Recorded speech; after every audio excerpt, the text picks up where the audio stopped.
Okay, Assalamualaikum. Sekarang aku dekat booth dekat iKow. Macam mana nak sebut ia adalah orang kata sub-brand daripada Chery. Inilah dia, iKow yang fokus kepada EV tetapi yang berkonsepkan kereta-kereta orang kata off-roading lah. Ni off-roading lah. Yang orang kata daripada macam klasik design berbentuk menjadi modern design.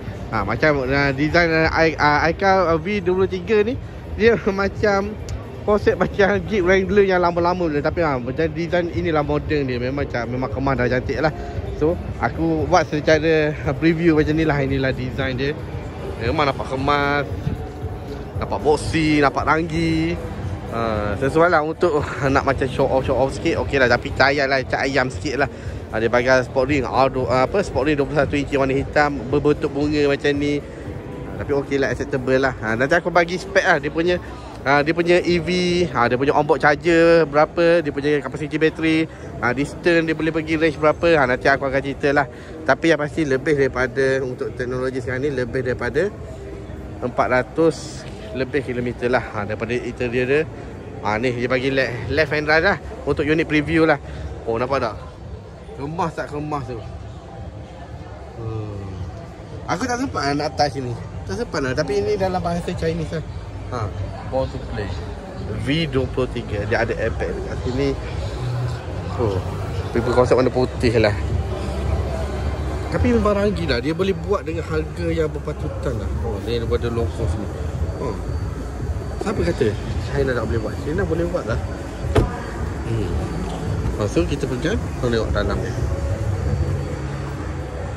So ini adalah 2 seat. Ada lampu dekat sini. Ni cantik lah, cantik.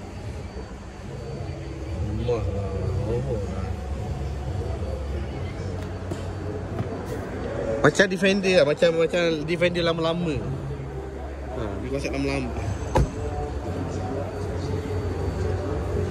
Ni dia punya onboard charger AC/DC dekat sini. Apa dia tulis? AC/DC je, bagus dia tulis. Belah kanan iKow. Dia punya swing down macam ni. Tapi dia bukan auto je lah. Dia bukan macam Allah Akbar. Lawanya. Dia punya sign dia macam ni lah, tapi bersegi macam tu lah. Betul lah dia orang buat ni. Warna pun cantik warna dia. V23. Tapi untuk pasaran Malaysia kita tak pasti lagi. Okey, ini adalah ini aku nak perkenalkan iKow 03. Ni 03 yang aku kata dia punya basic konsep dia Jeku Jessic lah. Dia punya design dia.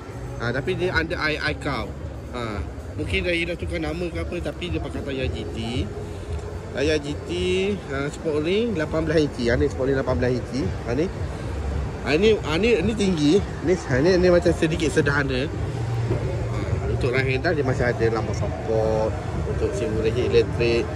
Pakai speaker Infinity. Tengoklah dia punya ruggednya benda design ni. So kalau kita nak buka, sinilah dia punya. Kalau kita nak open pintu macam ni lah, button. So inilah logo iKow.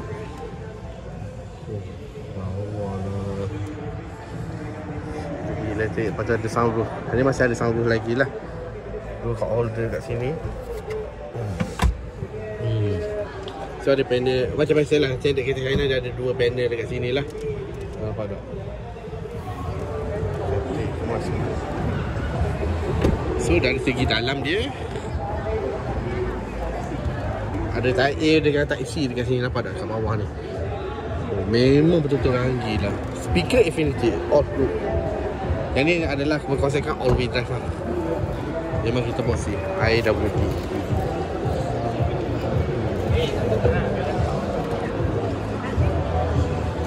Ada lampu ni. Tak ya sini. Ni besar sikit. Okey. Ini 03, iKow 03. Ni 19 inci, yang ni 18 inci. Mana lain ke ni?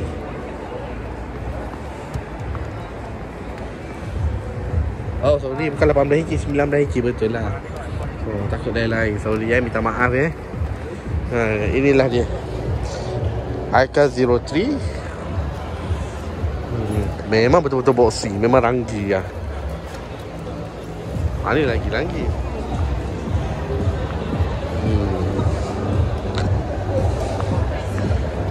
Okey, yang ni O3 ni O33 apa beza yang T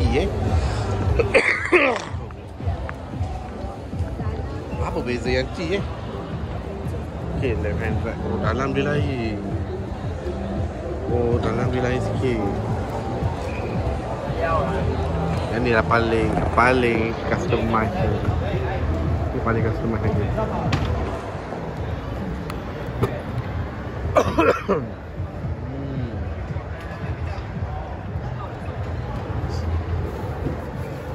Off-road. Speaker off. Tak ada jenama speaker, bukan speaker Infinity. So dia lain variant, dia lain speaker Okey, cantik. Nampak ada auto tailgate lagi ni. Sama macam ni. Sama macam GWS 10300, ada auto tailgate. Lepas tu dia door handle flash lagi. Okey, jom. So kita end video ni sajalah. Tak sempat lah aku nak review kereta ni. Kereta ni dah apalah, kereta peloton dah ada dah. Jeko nanti aku akan review lah, Jeko J7 ni, plug-in hybrid ni. Tak sempat lah nak review. So inilah ending, kita ending video sampai sini sajalah. Okey, assalamualaikum.